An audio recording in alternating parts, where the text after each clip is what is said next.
So on the rhubarb beds today, I've been putting a bit of top dressing of this soil conditioner manure.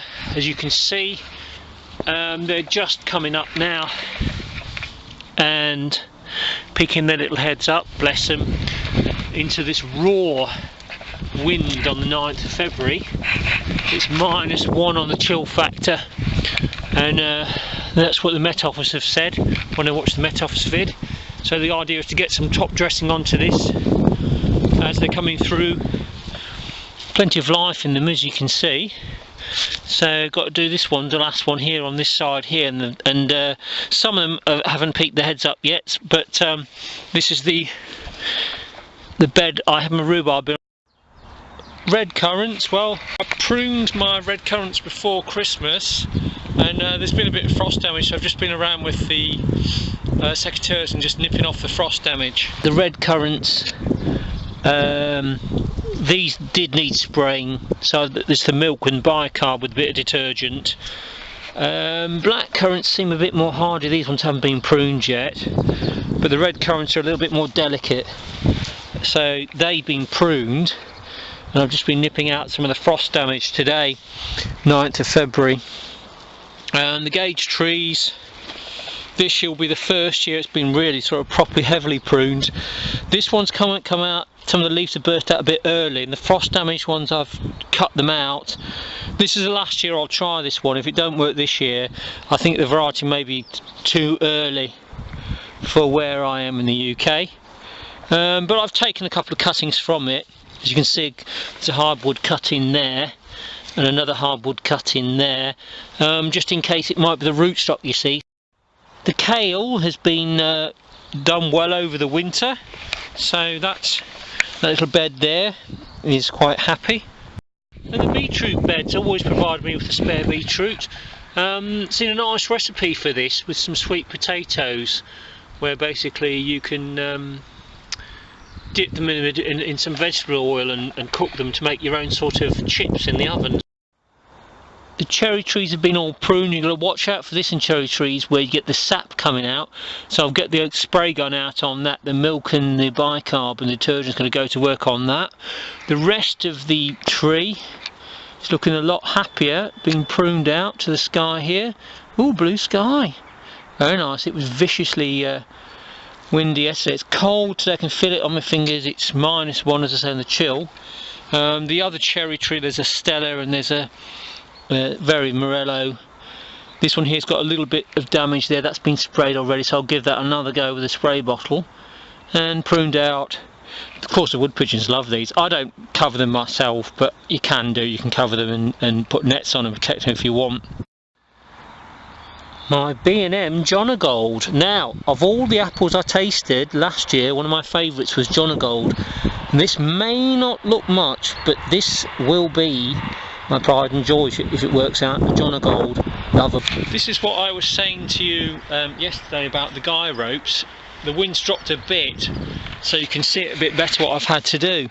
All along this side of the allotment, my paving slabs here.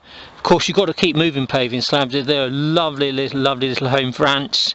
I keep lifting them up and letting the birds feed on the ants.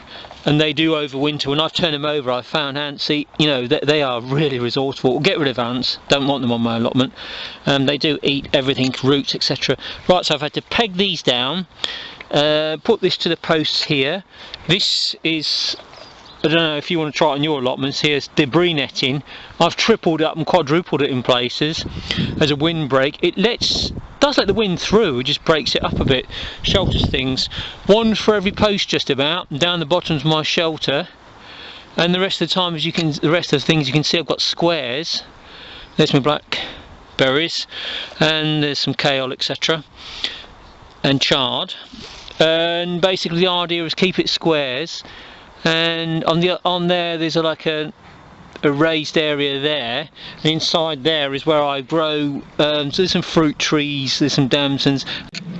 The strawberry patch is well flooded at the moment, as you can see, but they tolerate it okay. And basically I've transplanted lots of the little strawberry plants around before Christmas, and as it drains, and I've also put some soft fruit in, as well, and hopefully some of the soft fruit will take, and that's basically what I'm planning to do.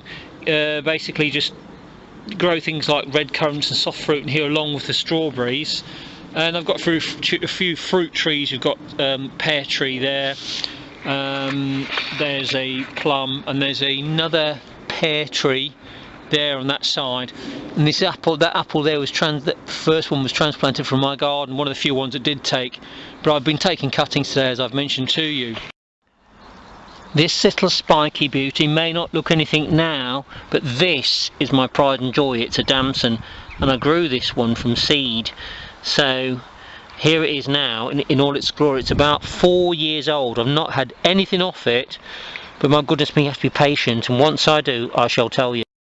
Right on the end of this soft fruit here, which is red currants there, black currants there, I've got 3 little white currants.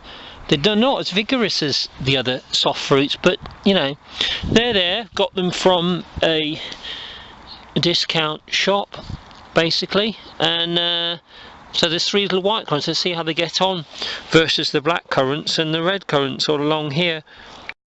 At the bottom of the allotment I usually keep little projects. There's some daffodils.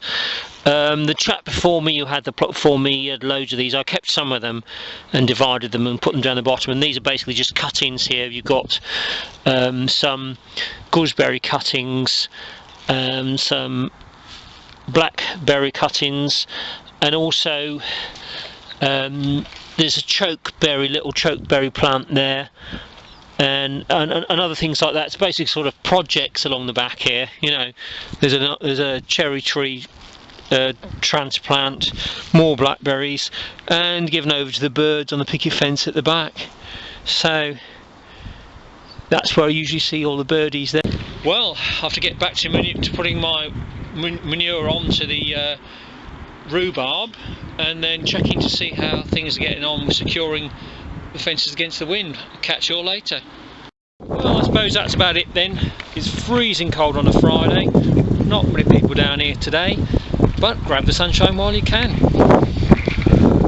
Ooh, it looks so bright over there. If it wasn't for the fact it was -1, you could get your deck chair out and enjoy it, couldn't you? Look at that beautiful sun there. It's very low though, isn't it?